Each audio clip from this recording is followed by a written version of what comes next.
collègue, confrère et ami Fabrice Simon, qui, comme vous le voyez sur sa première diapositive, est chef du service de maladies infectieuses à l'hôpital militaire à Laveran, à quelques kilomètres d'ici à Marseille, et qui, peut-être un peu dans le fond par la force du hasard, a été amené à s'intéresser à cette maladie dont vous voyez le titre au tableau, qui pose toujours un problème d'orthographe, donc je vous conseille de bien retenir l'orthographe. C'est le premier piège de cette maladie, c'est l'orthographe du virus. Et donc, peut-être un petit peu, il nous le racontera par la force des choses, il s'est intéressé à ce virus, et comme il le disait en aparté, eh bien, il est devenu un des experts mondiaux dans les aspects cliniques, épidémiologiques, physiopathologiques de l'infection à virus chikungunya, plus particulièrement, il le dira, de certains aspects cliniques, et donc on le remercie beaucoup d'avoir accepté de venir un petit peu au pied levé sur un calendrier dont il m'a dit qu'il était chargé parce qu'il est très sollicité sur cette thématique étant donné son degré d'expertise et de connaissance, et on le remercie d'autant plus. Et ensuite, il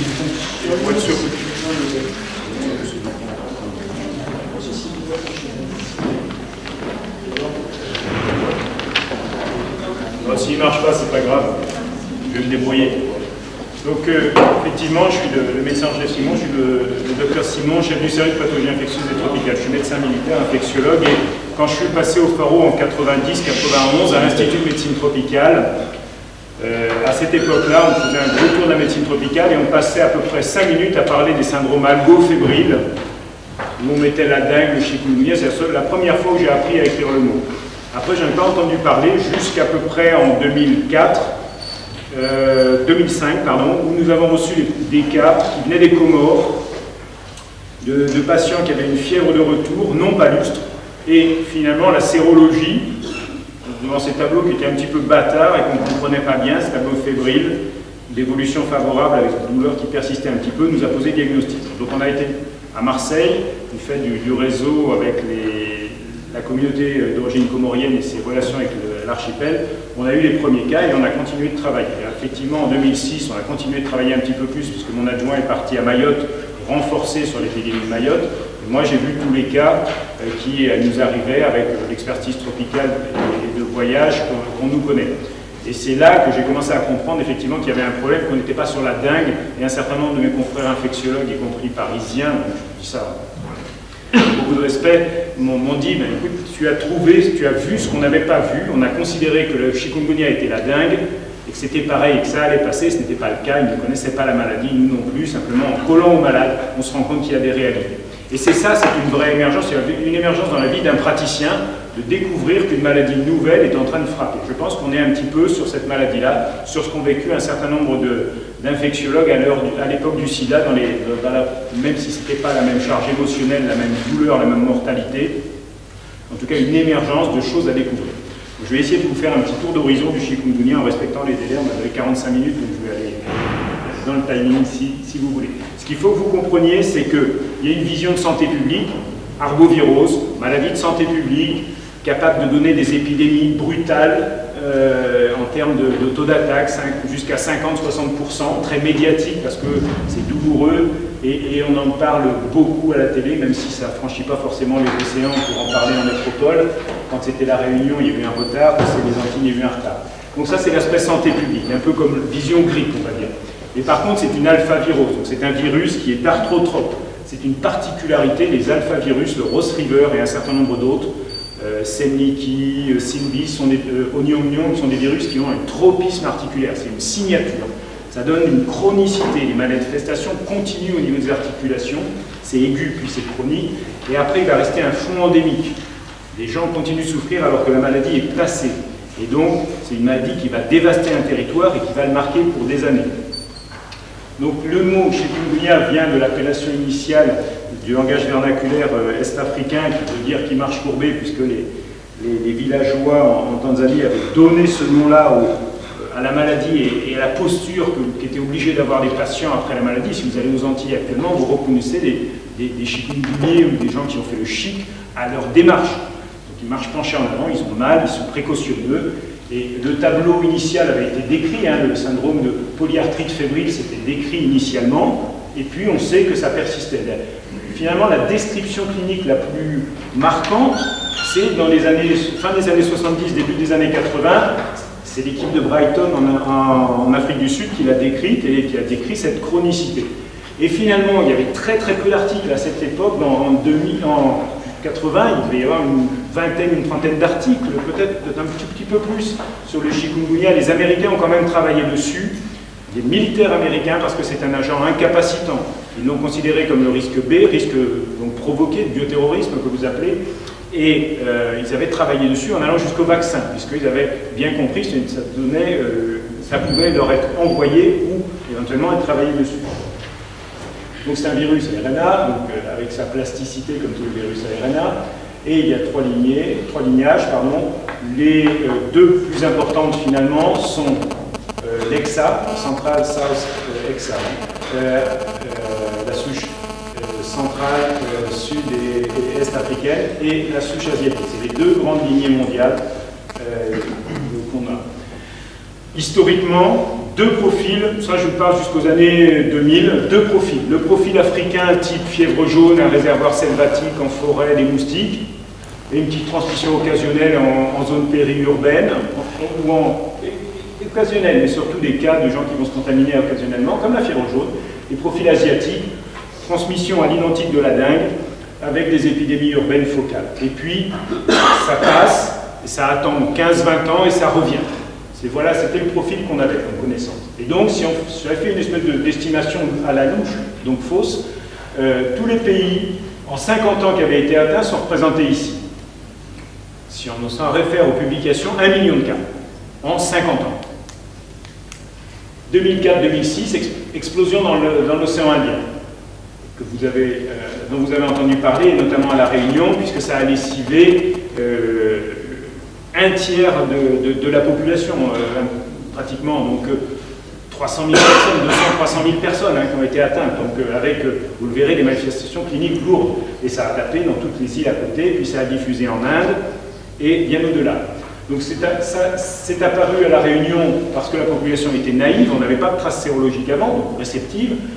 L'Aedes albopictus était omniprésent sur l'île, dans toutes les zones anthropisées, dans les suites d'ailleurs des actions insecticides utilisés pour lutter contre les anophèles, pour que la Réunion ne soit plus impaludée. Donc il y a eu une conséquence en termes d'évolution vectorielle. L'Aedes albopictus en a profité, comme il arrive par bateau et après qu'il est véhiculé par la route. Toutes les zones de la Réunion étaient atteintes. Et la souche, en 2006, elle a muté, et ce qui lui a permis une adaptation sur Aedes albopictus. Donc la recette était bonne, et l'émergence est arrivée, avec une souche nouvelle. Donc finalement, on a vu apparaître un troisième profil épidémiologique, qui est le profil que vous voyez en bas, que j'appelle le profil mondial, même si, on le verra, l'épidémie qui actuellement est en train de sévir aux Antilles, en Amérique, n'est pas ce schéma-là. En tout cas, en Asie et en Inde, ce schéma-là s'est développé, avec donc des épidémies urbaines massives. Voilà ce qu'on avait jusqu'en 2013, on peut maintenant actualiser la carte, on le verra. Donc vous avez donc en grisé toutes les zones à Aedes, donc les zones susceptibles, et puis vous avez quelques exemples ici d'émergence 2010. Vous vous souvenez qu'en France en 2010 il y a eu 2 cas à Fréjus, puis en Nouvelle-Calédonie il y en a eu, etc.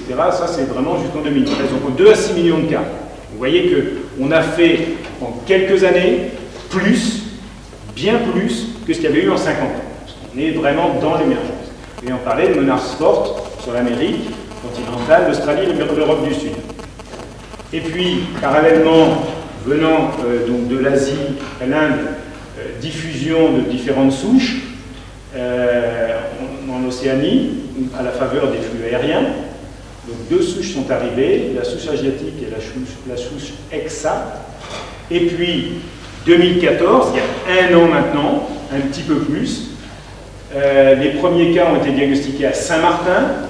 En octobre, en réalité, ils sont apparus en octobre, on l'a confirmé un petit peu plus tard. Et puis, il y a eu cette explosion continentale monstrueuse, caribéenne et continentale, américaine, monstrueuse, puisque si on regarde en 1 an, quand on parle d'émergence, c'est ça, en 1 an, plus d'1 million de cas.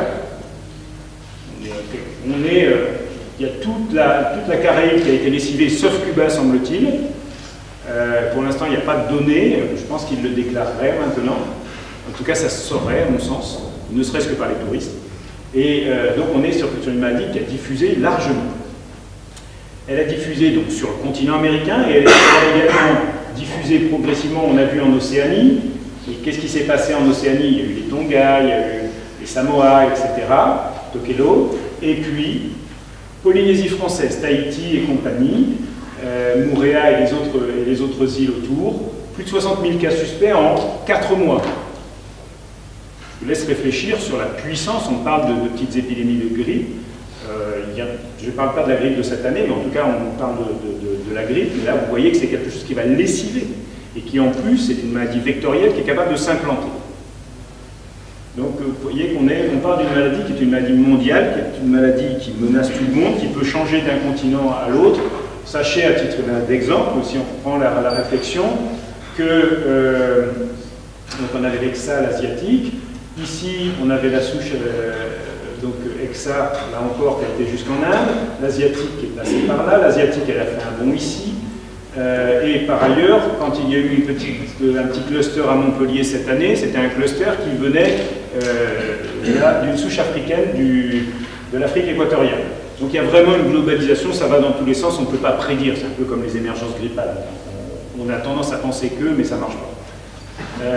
Donc un certain nombre de défis peuvent être identifiés quand on regarde tout ça. Les défis cliniques, premièrement en phase aiguë. On verra, je vous présenterai la phase aiguë, mais quels sont les défis? La prise en charge des formes simples, comment on fait face à cette maladie qui donne une polyarthrite fébrile? Quels sont les marqueurs pronostiques? Qui va mourir, qui va souffrir? Qu'est-ce qu'on fait pour les formes graves? On verra qu'il y a des formes graves. Donc des questions qui sont apparues au moment de l'émergence. La réponse passe par les séries cliniques, les études prospectives et des avis d'experts. La phase persistante, puisqu'on a dit que ça persistait, qu'est-ce qu'il faut faire pour ces malades? Il va falloir qu'on définisse qu'est-ce que c'est que le chikungunya chronique. Et dans les séries, ce n'était pas suffisant ce qu'on avait dans les années 2000. Traitement des rhumatismes graves. Brighton avait bien décrit qu'il y avait eu un cas de PR destructrice dans les suites d'un chikungunya avec une évolution sur 20 ans. Donc qu'est-ce qu'on fait pour ces malades et pour qu'ils n'arrivent pas à ce stade-là? Donc ça, c'est des questions cliniques. Défis également au niveau scientifique, au niveau viral, génétique. Est-ce qu'il y a des mutations adaptatives? Là, on a vu que ça a été capable de s'adapter à un vecteur. Est-ce qu'il y a des différences entre les lignéages? Est-ce que c'est une immunisation croisée? Grosse question, on parlera de vaccin. Est-ce que quand on a fait un chic, on en fait 2 ou 3, ou comme on imagine pour la dengue? La dengue, on peut faire 4 dingues, vous le savez. Est-ce qu'il y a des sanctuaires viraux? Pourquoi ces gens souffrent longtemps? Qu'est-ce qui se passe? Ça reste dedans? Ça sort? Ça s'arrête? Quel est le mécanisme de clairance? On ne sait pas tout ça. En tout cas, les choses arrivent. Les aspects immunitaires, qu'est-ce qui fait qu'on va répondre bien ou pas bien? Qu'est-ce qui fait qu'on va faire une clairance ou pas?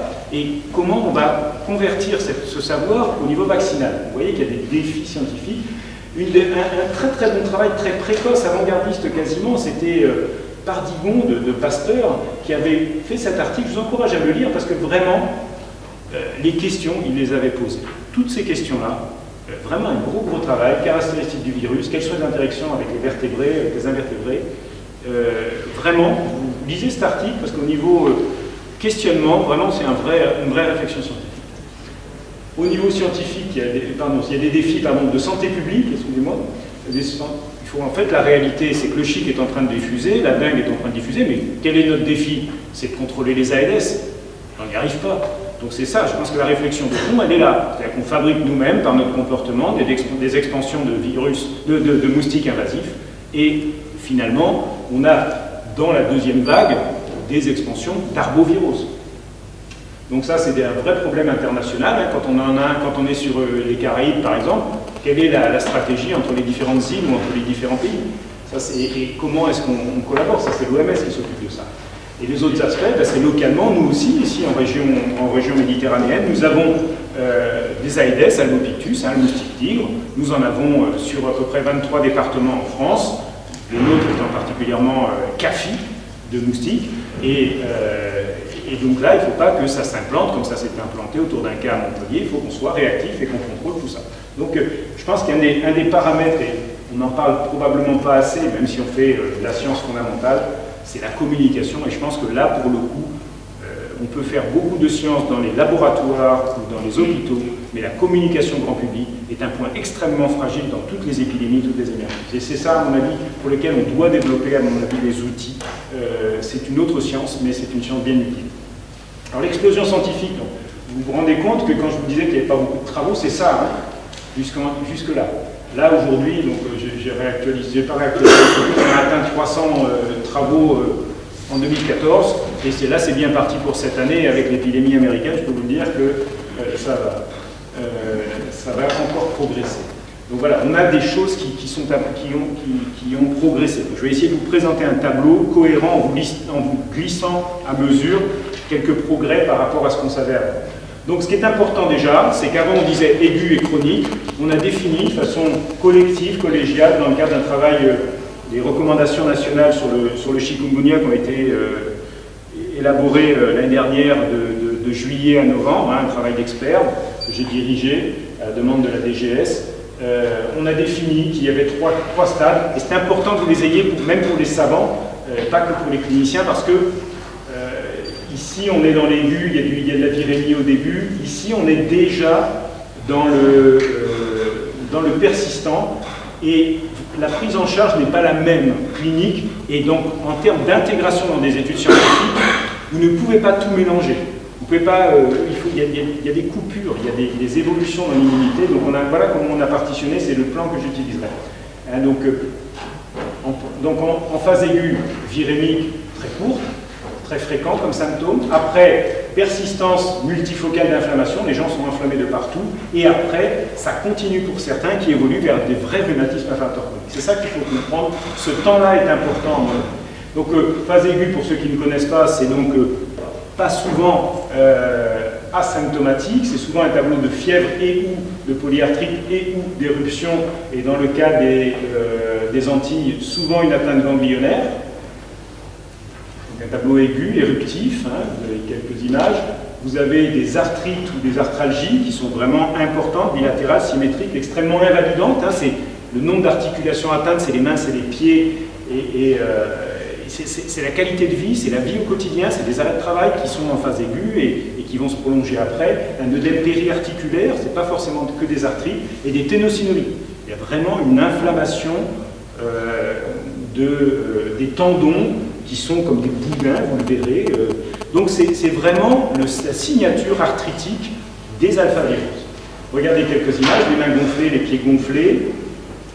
Ici, hein, donc les bagues, il faut les faire retirer, les genoux, il y a des penchements, les œdèmes distaux.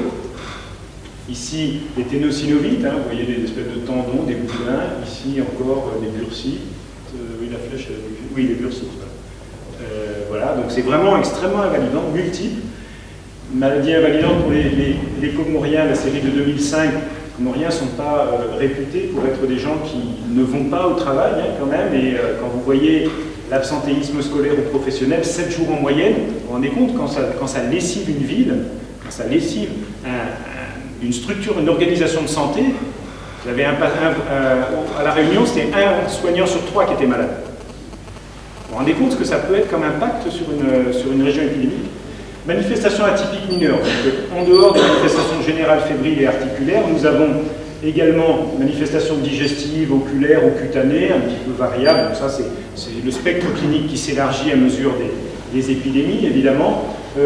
Les Antilles ont été très marquées par l'atteinte abdominale sans qu'on puisse dire si c'est un vrai différentiel par rapport aux autres épidémies.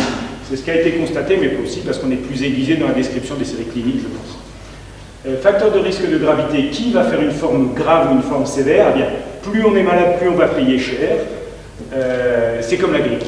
Comme la grippe qui est capable de dévaster les gens les plus malades ou quand on fait des mésusages de traitement. Il y a également donc les personnes âgées, les personnes malades du cœur et du poumon, les petits à naître, les tout petits qui viennent de naître et les petits à naître, hein, une infection néonatale c'est dramatique, et les immunodéprimés. Et pour ceux qui vont mourir, c'est souvent des gens plus très âgés et des gens alcooliques. Alors les formes atypiques les plus fréquentes, c'est comme pour la grippe, des décompensations d'organes. C'est vraiment ça qui est marqué. C'est-à-dire que ne retenez pas que le chikungunya tue des gens sains. Ça peut en tuer quelques-uns, comme la grippe, mais souvent ça fait décompenser des maladies de fou. Donc quand ça tombe sur des zones où il y a beaucoup d'anciens, d'anciens malades, comme nos îles, Réunion, etc., des gens où il y a des dialysés, où il y a des diabétiques qui sont traités, etc. Ces gens-là peuvent payer le prix comme ils payent le prix quand il y a une épidémie. Donc vous voyez que les gens vont en réa avec une embolisation extrêmement rapide par des personnes de plus de 65 ans des services de réa. Il y a une atteinte neurologique. Le neurotropisme était bien connu depuis les études des années 60 par le professeur Chastel quand il était en poste en Asie.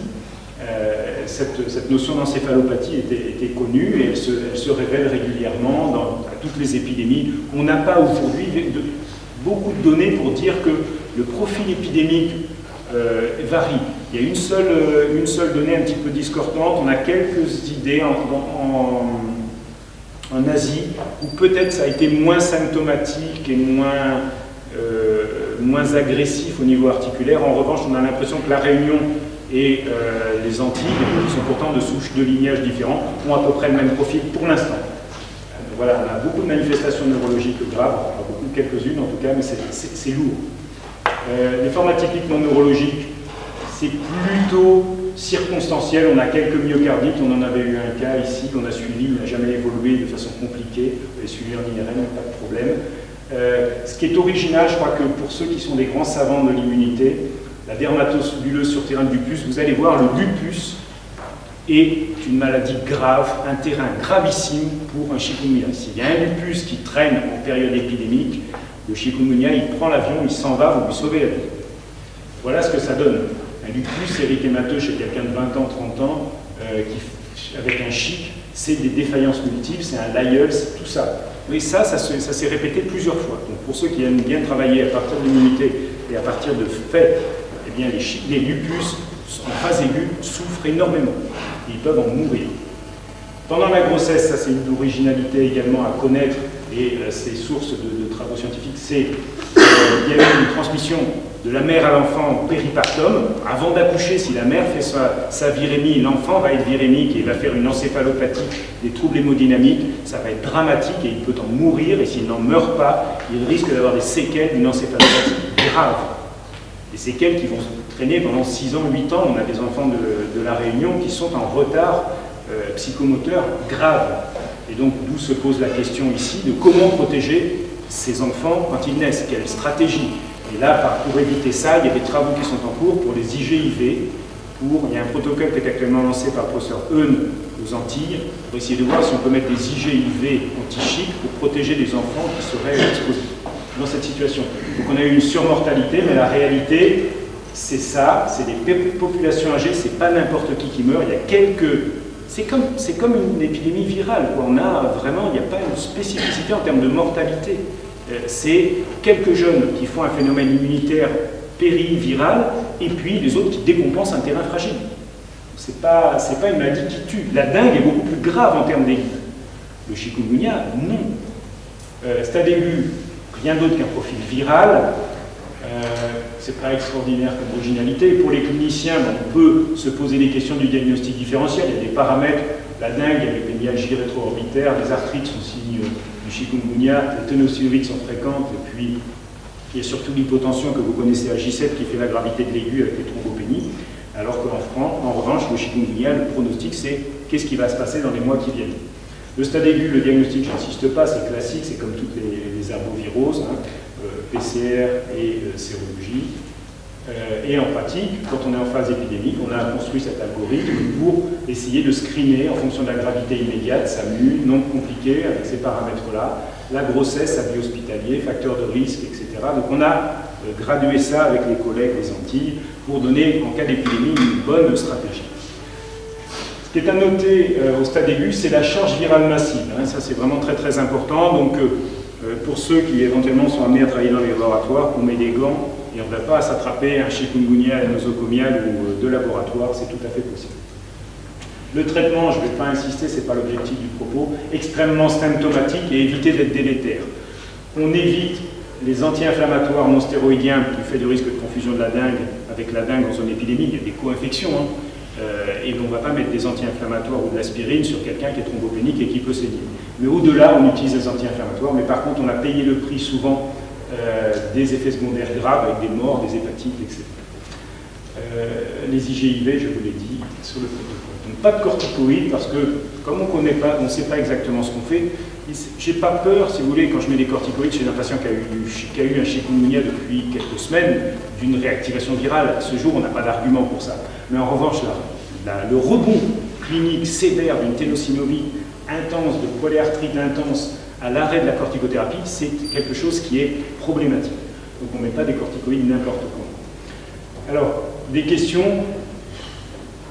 On s'est posé des questions sur l'aiguë, il y a quelques données un peu anciennes, et puis il y a 3 sources d'informations. Fibroblaste cible, le placenta est un obstacle à la transmission fétale, il y a le neurotropisme dont je vous ai parlé, et les perspectives d'une immunomodulation, en tout cas pour les personnes les plus fragiles. Voilà ce qu'on a un peu comme information. Ce qu'on sait, c'est qu'il y a un énorme conflit immunitaire avec des cytokines qui explosent. Je ne suis pas un savant à ce niveau-là. Ce que je peux vous dire, c'est qu'il y a des profils qui ont été identifiés, comme vous le voyez, hein, et a priori, le profil d'intense TH2 avec une lente résolution clinique. Donc, il y a plusieurs profils. Il y a ceux qui vont guérir pour un certain profil et ceux qui vont continuer d'avoir une évolution chronique qu'on commence à deviner. Et ce n'est pas encore tranché. Les études sont parfois contradictoires. Est-ce qu'on a des données sur la virulence des souches? À ce jour, elles n'ont pas le même profil, mais globalement, sur les 2 grosses épidémies actuelles entre l'Asie et l'Exa, il n'y a pas vraiment une différence majeure. On n'a pas vu sur la souche mutée de la Réunion, cette souche mondiale, là, on n'a pas vu de virulence clinique, on n'a pas pu démontrer une augmentation de la virulence clinique. Et voilà, il y a une hypothèse ici qui est sortie récemment. Hein, donc, on n'a pas vraiment de post-aigu. J21, J90, amélioration clinique, les malades s'améliorent. Ils ont fait leur polyarthrite aiguë fébrile, ils s'améliorent. Et puis, hop, ils ont l'impression qu'ils vont être tranquilles, que ça va mieux, effectivement, ils commencent à respirer, et puis après, ils ont un rebond pour un certain nombre d'entre eux qui vont refaire des ténosynovies, qui vont refaire toutes ces manifestations-là. Il y a un bon nombre qui vont repartir avec des ténosynovies, des doigts qui gonflent, des œdèmes, des capsulites, etc. Ils vont décompenser tout un tas de petites choses avec des syndromes canalaires, hein, vous savez, les compressions des petits nerfs ici, des mains ou des pieds, à la faveur des ténosynovies qui vont écraser les nerfs et que parfois on est obligé d'opérer à la fin. Donc vraiment, il y a tout un tas de manifestations qui sont... Donc quand c'est fini, c'est pas fini. Quand le stade aigu paraît fini, c'est pas fini. Et pour un certain nombre de patients, ça va être long et galère. Avec des arrêts de travail, des congés de longue durée. J'en ai actuellement 2 qui viennent me voir des Antilles, là, qui sont en congé de longue durée, qu'on essaye de sortir du trou de cette phase post-aiguë et chronique. Quelques images là encore, les doigts qui continuent. Vous voyez ces boudins là, ici, cette espèce de boudin, ici c'est une jolie hôtesse de l'air avec une cheville boudinée. Ce qu'on a, la carpite, la ténosynovite, donc des atteintes extrêmement sévères, l'œdème aussi. On a eu la surprise, alors ça c'est intéressant au plan scientifique d'avoir une culture un peu scientifique. Moi j'ai des patients qui venaient avec les mains bleues, pas bleues, rouges ou blanches. Donc, vous voyez, c'est pas un fait de la photo, hein, c'est vraiment blanc ici, rouge ici. Et ici il y avait une érythermalgie, les mains très rouges, je ne comprenais pas. Et parmi ceux-là, il y en avait une qui était séronégative, alors qu'elle faisait un tableau typique de chikungunya, une histoire typique. Et finalement, en réfléchissant, intolérance au froid, etc., on a cherché la cryoglobuline et elle était positive en cryo, et quand on a chauffé son sérum pour la remettre à 37 degrés, on a séroconverti. Ça, c'est vraiment quelque chose qui est intéressant et qui signe le désordre immunitaire post-viral. Je dis bien post-viral parce qu'à ce jour, on n'a pas encore montré la chronicité, la persistance virale. Donc là, l'impact sur nos gendarmes, puisqu'on avait une centaine de gendarmes qui ont été atteints sur 700 présents dans l'île de la Réunion, vous voyez que le retentissement dans les semaines qui suivent, à 6 semaines je crois, était extrêmement important. Et pourtant, ce n'était pas des doléances de plaisir, hein, ils souffraient vraiment. Donc avec les collègues, ont été élaborés, là encore, la prise en charge du post-aigu, hein, donc avec cette stratégie où on évalue bien, ça c'est important. Il s'agit de classifier, c'est vraiment une classification clinique. Et pour les scientifiques qui veulent travailler sur le chic, ne vous laissez pas embarquer dans le diagramme, je mets tous ceux qui souffrent dans le même panier. Vous allez faire des erreurs. Donc on les traite, on les évalue, on les traite, la douleur, l'inflammation et les autres facteurs, et on fait des traitements physiques pour conserver le muscle et le tendon. Ça se chronicise, voilà les séries de la Réunion. À plus de 2 ans, la moitié des gens souffrent. Et ce qui est associé à la non-guérison, j'ai tendance à dire que c'est un peu du Coluche. Hein, plus on est vieux, plus on est malade, plus on va souffrir, et on va souffrir longtemps. Et malheureusement, c'est ça pour le chikungunya. Donc si vous avez quelqu'un qui a un grand-père qui veut aller aux Antilles et qui a déjà un rhumatisme, vous dites t'attends la fin de l'épidémie. Qu'est-ce qui se passe? Ça me renvoie à une question. Une question que vous ne posez pas souvent, à mon sens, c'est qu'est-ce qui fait qu'on est guéri? Qu'est-ce qui fait qu'on est guéri après une maladie? Qu'est-ce qu'on peut dire? Vous êtes guéri d'une mononucléose? Ou est-ce qu'on a du virus? Vous avez du virus à l'intérieur? Vous êtes guéri d'une primo-infection virale, herpétique, ou vous avez encore le virus? Qu'est-ce qui s'est passé après le chikungunya? C'est des guérisons, c'est une information clinique. Hein. Les gens disent je vais bien, je vais pas bien. Mais ça ne veut pas dire pour autant qu'on a soldé l'affaire du conflit virus-hôte. Et ça, je vous engage à réfléchir en tant que savant. Hein. Parce que, question, si le virus persiste, est-ce qu'on doit agir dessus pour arrêter un processus immunitaire qui nous embête?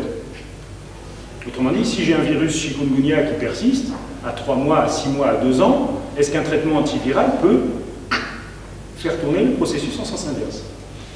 Donc ça, c'est des séries. Il y en a beaucoup qui sont sortis, donc on a beaucoup de données. Le problème, voyez-vous, c'est que quand on regarde les critères qui ont été étudiés, manifestations douloureuses persistantes, douleurs non spécifiques, gonflement, asthénie, etc., il n'y a pas la même méthodologie. Pour comparer des études, on ne peut pas. Comment voulez-vous comparer quelqu'un qui va être fatigué et quelqu'un qui a une arthrite érosive? Ça n'a pas de sens. Ce n'est peut-être pas le même profil immunitaire. Vous ne pouvez pas les mettre dans la même étude. C'est le clinicien qui gueule là. Vous ne pouvez pas les ranger. Il y en a, vous allez dire au patient, de toute façon, ça a l'air de partir. Et puis il y a l'autre, vous allez dire, j'ai l'impression que ça tourne mal. Mais ce n'est pas les mêmes.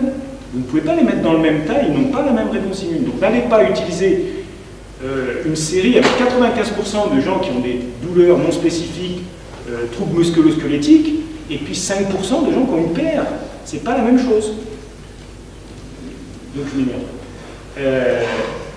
Donc les arthralgies, elles traînent à 6 mois, vous voyez, toujours aux extrémités, avec des fluctuations. Ce n'est pas des rechutes virales, on n'a jamais documenté de rechutes virales. Les patients parlent de rechutes, c'est des rechutes cliniques, pas des rechutes virales. Il n'y a pas de virémie attrapée à ce moment-là. Enraidissement articulaire, maladie très enraidissante, on paye le poids de l'inflammation tendineuse et articulaire. Vous voyez ici, c'est toujours mon hôtesse de l'air, là, avec sa calcification, qui a disparu d'ailleurs après méthotrexate. Elle a quand même été traitée jusqu'à un médicament extrêmement lourd, qui est le méthotrexate. Rupture tendineuse, etc. Donc ça, c'est plutôt des vieux qui décompensent leurs épaules. Les syndromes calalaires, c'est extrêmement banal. Ce qui est énervant, c'est que les patients vous disent j'ai mal, vous faites la CRP, elle est à 0,5. J'ai eu la surprise de faire la ferritine, enfin, on avait fait pour moi la ferritine, parce que le médecin généraliste l'avait faite, elle est à 700, 800, 1000 pour une CRP plate, et quelqu'un qui a les mains un peu souffletées, un peu soufflées, pardon, un peu gonflées, et on n'a rien d'autre. On n'a pas d'anticorps, on n'a rien, la cryoglobulinémie elle est modeste, les IgM persistent, on n'a rien. Donc on est face à une espèce d'énigme qu'on n'arrive pas à comprendre, et on risque, si on ne connaît pas la maladie, de dire au malade, bah, écoute, arrête de te plaindre et va voir ailleurs. Et c'est ce qui s'est passé pendant quelques années. Donc ce qui est étonnant, moi j'insiste là-dessus, pour ceux qui n'arrivent pas à comprendre ce qu'est le chikungunya, vous avez ici le suivi de nos gendarmes. Ça, c'est les gendarmes qui n'ont jamais fait de chikungunya. Ça, c'est ceux qui ont fait le chikungunya et la surmorbidité articulaire, donc ils avaient un certain nombre de doléances et ils disent je suis guéri. Et là, c'est ceux qui disent je ne suis pas guéri. On comprend que douleur, gonflement, raideur soient fréquents chez les non guéris. On comprend bien aussi que les guéris aient moins de symptômes. Mais je vous insiste sur le différentiel, il est ici ce qui est important, c'est qu'un chikungunya laisse des traces. Énormément de traces. On n'a pas une vie post-chikungunya comme la vie pré-chikungunya. Là, on est à 6 ans.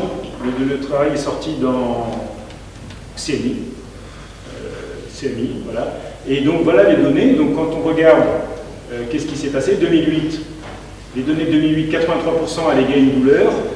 Bien sûr que ça a diminué. Vous voyez, tout ça, ça a diminué. Et on reste quand même, sur les deux en 2012, ça a bien diminué. On reste de toute façon bien supérieur à ceux qui n'ont jamais fait la maladie. Douleur, raideur, gonflement. Et ce qui est étonnant, ce qui est étonnant, ce qui est à noter, c'est que les doléances sur les manifestations générales, les céphalées, la dépression, qui étaient marquées déjà un petit peu en 2008, elles ont augmenté, c'est-à-dire qu'il y a un retentissement psychique non négligeable chez des gens qui ne sont pas pour autant allés faire de ils n'avaient pas une démarche virulente, nos gendarmes. Ils ne sont pas à dire je veux être pensionné, pas du tout, c'est une étude anonyme. Et pourtant, ils se plaignent plus que les autres, vous voyez, plus que le kidam qui n'a jamais été infecté. La qualité de vie, ces radars, vous les connaissez, elle est altérée, relativement superposable à 2 ans et à 6 ans. Donc quel est le profil évolutif? Finalement, le plus souvent, les douleurs chroniques, les chiffres sont évidemment faux mais pédagogiques.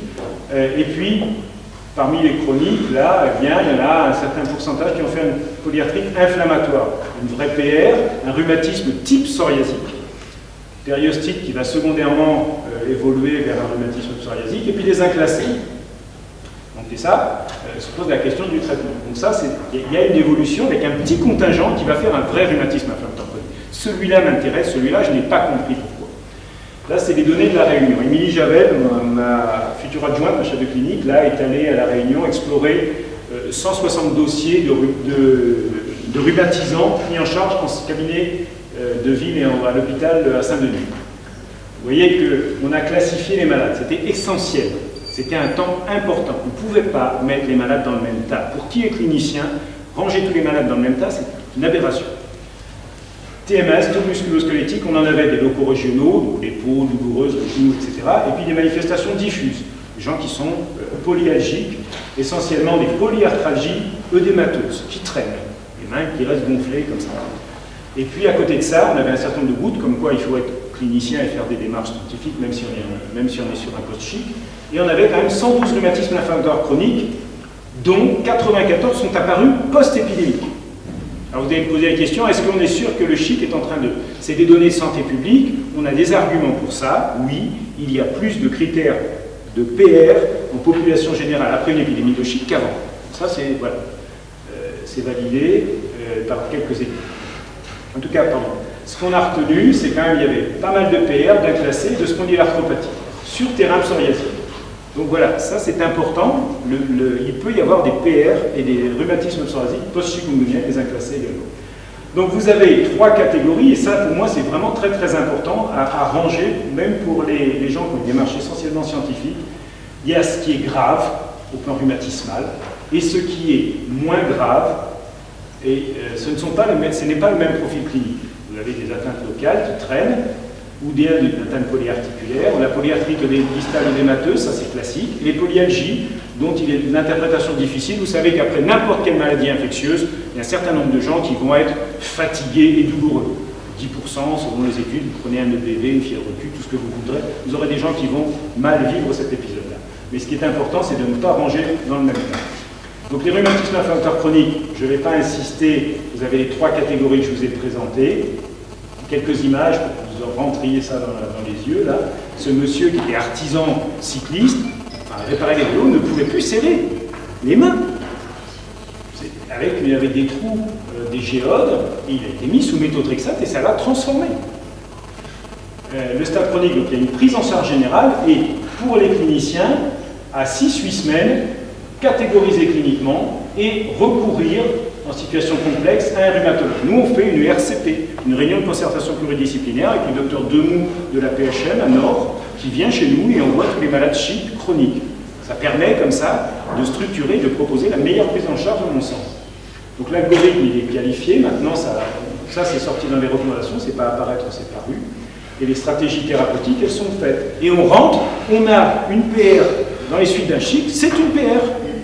On a un rhumatisme psoriasique post-chic, c'est un rhumatisme psoriasique. C'est ça qu'il faut comprendre. Donc, reprenons. Vision santé publique, comme la grippe, la Réunion, ils ont eu 45 000 cas en une semaine, ok, d'accord, bon, pas de raison de se plaindre, ils ont été un peu désorganisés, soit. Ça, c'est la vision santé publique. La réalité, c'est quoi? C'est que quand on prend les cas cumulés et qu'on y met, si ça marche, et qu'on y met les gens qui souffrent, c'est ça le poids du chic. C'est pas le petit pic rouge, c'est bien ça. Et donc l'impact financier, c'est pour ça que aujourd'hui, moi je me bats avec les Américains très régulièrement au téléphone en leur disant mais arrêtez de parler de légumes, vous allez vous prendre une vague qu'il faut peut-être anticiper dès maintenant, mettre des filières de prise en charge. Donc le stade chronique, à quoi c'est dû? Bon, alors là, là encore, il y a pas mal de travaux. La réponse adaptative est au cœur du contrôle, hein, avec, qu'est-ce qu'on peut dire, réaction inflammatoire intense. Les macrophages sont au cœur de la chose, et on peut le comprendre quand on traite les malades par méthotrexate. Il y a des taux élevés d'IL-12 et les incidovites NK dedans. Et puis, des questionnements ici, c'est ça, hein. C'est est-ce que le virus il reste? Eh bien, il y avait un travail qui avait été fait à La Réunion sur un hygroma à 18 mois où ils étaient PCR positifs. Et nous, on a reçu une patiente à 2 ans, d'un chic contracté au Congo, PCR positif. Donc là, j'ai 4 canaux carpiens que je vais prendre ma boîte mes 4 boîtes sous le bras. Je vais aller voir l'épidie, je vais aller voir Charret, et puis on va aller voir si le fiche, l'immunomarquage sont positifs, parce que ce serait une révolution hein, en termes de concept. Hein. Donc ça, c'est un vrai questionnement. Après, donc en fait, en pratique, en synthèse, pour moi qui suis très simple, là, macrophage qui est au cœur de la chose, et la persistance virale qui est une vraie question. Le professeur Gasque de La Réunion va sortir dans ce travail-là, il a eu gentillesse de me passer son schéma, simplement pour montrer finalement, à partir de données donc animales, essentiellement ou fondamentales, quand même une superposition de l'inflammation articulaire de l'APR et du post-viral dans le chic. Hein, donc il y a vraiment, et après ça se chronicise avec des dépôts humains. Et puis à la fin, il y a une auto-immunité, puisqu'un certain nombre de malades vont sortir des vrais anticorps anti-CCP. Faut-il cibler les macrophages? C'est une des questions. Hein. Il y a les données scientifiques, mais là encore, c'est sur souris. La souris, ça meurt vite. Hein. Je ne sais pas si la souris permet vraiment le modèle chronique. Les macaques, oui, mais ça coûte beaucoup plus cher. Par contre, dans la clinique, quand on met un médicament comme le métaux qui va sur le nucléaire, les malades se transforment. C'est ce qu'on fait maintenant à partir du 3e, 4e mois pour des tableaux avérés. Donc ça, c'est le tableau synthétique qui nous dit le fibroblast, qui a étudié, ça c'est Gilles Gasque, qui nous dit les questionnements qu'on peut avoir et que je vous ai présentés, avec une démarche graduée en termes de thérapeutique, symptomatique, et puis rapidement, pour les formes les plus complexes, un traitement. Donc il n'y a pas de vaccin, je suis dans le timing. Il n'y a pas de vaccin disponible actuellement. Il y a deux candidats qui ont été publiés dans les Lancet. C'est une bonne avancée. Je crois qu'ils poussent très fort, les laboratoires, ils sont très intéressés. Il y a quelques années, quand il s'agissait de travailler sur le chic, il n'y avait plus d'argent pour l'armée américaine pour continuer la recherche sur le vaccin, qui était un vaccin vivant entre nous, hein, ce qui posait beaucoup plus de questions. Donc voilà, j'ai fini. Je sais pas si... Merci. Est-ce qu'il y a des remarques? Je ne pense pas. Des questions? Peut-être, par contre, Fabrice? Moi, j'ai des questions. À vous? Toi, tu peux leur en poser aussi. Chacun son tour. Vraiment, si vous devez réfléchir pour ceux qui auraient à travailler dessus, je ne vais pas parler de l'aspect entomologique, hein, parce que ce n'est pas mon monde, mais il y a des questionnements. Des questionnements en termes de science sur la meilleure stratégie de lutte, la diffusion. Est-ce qu'il faut mettre les gens sous moustiquaire? Moi, je pense que oui. Et est-ce que c'est rentable? Je pense également que oui, mais il faut le démontrer. Donc, il y a des travaux de mobilisation. Je suis persuadé que ces épidémies explosives, exponentielles que je vous ai montrées, comme pour la Réunion avec 45 000 cas, sont le fait d'un non-contrôle de la biomasse virale chez les malades virémiques, énorme charge virale, probablement à l'identique chez les moustiques, quand il n'y a pas de travail de fond sur la charge vectorielle, on arrive très rapidement, dans certaines zones, à des biomasses, à mon avis, il y en a partout, et chaque piqûre va marcher. Donc ça, c'est un travail qui pourrait être lancé. Sur la clinique, moi je crois qu'il faut qu'on progresse avec des études, mais ça ne se fera, à mon sens, qu'avec une vraie catégorisation malade par malade dans quelle boîte on le met. Et c'est vraiment, ça demande de la routine, de l'expérience. On ne peut pas mettre un post-chic, tous les post-chic. On peut étudier l'aigu, c'est pas un problème. Le post-aigu, on commence à étudier, mais dès qu'on passe à au-delà de 3 mois, il y a des différences qui sont franches. Pour vous donner un exemple, pour que vous compreniez ce que je suis en train de vous expliquer, quand il y a eu à Fréjus les cas, des deux gamines qui se sont contaminées sur une fièvre, sur un chikungunya d'autochtone. J'en ai reçu une à 1 an et demi, 2 ans, c'était une adolescente. Elle a été suivie par des algologues, des rhumatologues, des ceci, des cela. Elle avait mal notamment au genou, douleur chronique. Je l'ai examinée. J'ai trouvé les beaux signes du rabot qui sont les nombres de bien. Ça veut dire simplement que ça frottait le genou la rotule, le genou, tout ça, ça frottait, parce qu'elle était en train de grandir avec des muscles tout mous, on lui avait dit de ne pas faire de sport, etc. On lui a mis de la kiné, ça s'est arrêté. Elle n'avait pas de chikungunya chronique, elle n'avait pas besoin de méthotrexate, c'est ça la question qu'on me posait.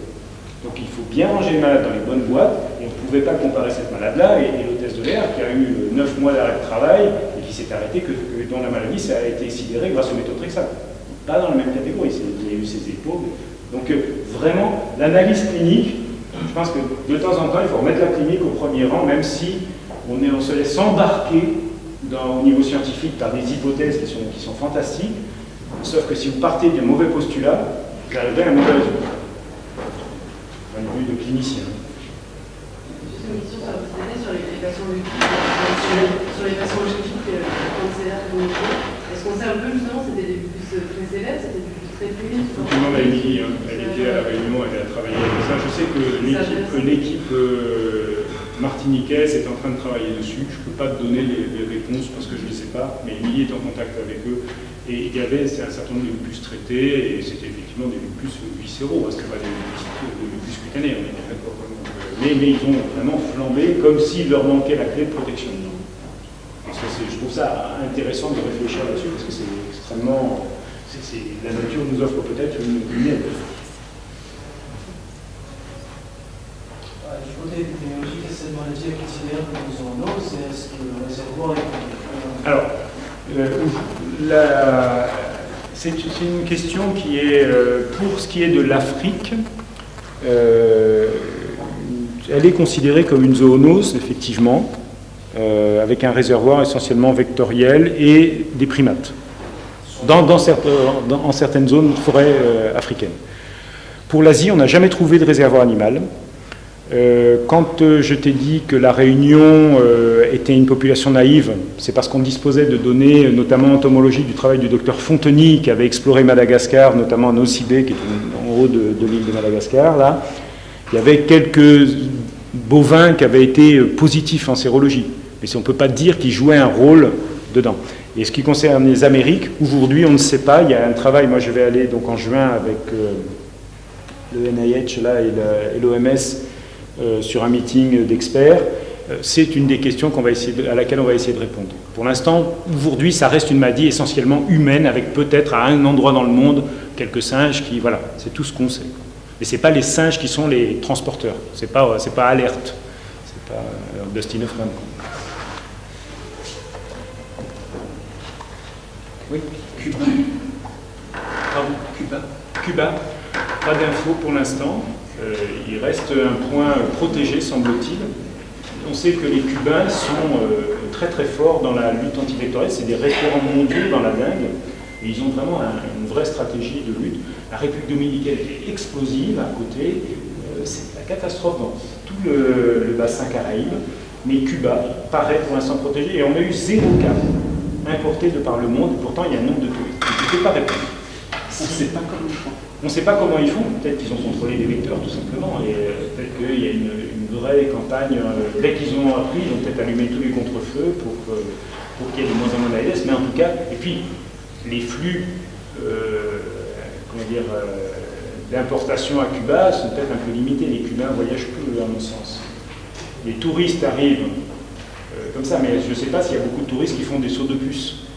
Si tu vas à Martinique, Guadeloupe, Cuba, je ne sais pas. En tout cas, pour l'instant, c'est le vide sidéral, et c'est pas forcé que, effectivement, ça soit une... Je pense qu'ils le déclarent, sincèrement, à l'état actuel des choses. Je ne pense pas qu'ils cherchent à tricher aujourd'hui, Cuba. À mon avis, je l'aurais entendu dire, en tout cas par les Américains, s'il y avait eu un buzz. Mais je ne sais pas pourquoi. C'est une exception. C'est peut-être le Havana. Le rhum Havana, peut-être. Ce serait presque une bonne nouvelle. Mais... Ça serait presque une bonne nouvelle. Allez, encore une question, et puis après... Attends, je suis à moitié sourd, excusez-moi. J'ai dit qu'au Sénégal, on n'a pas encore trouvé d'ALS à nos services. Par contre, on a les ALS. Et pour le chikungunya, il a été fait chez d'autres ALS, et les spécialistes dans le pays. Est-ce que ALS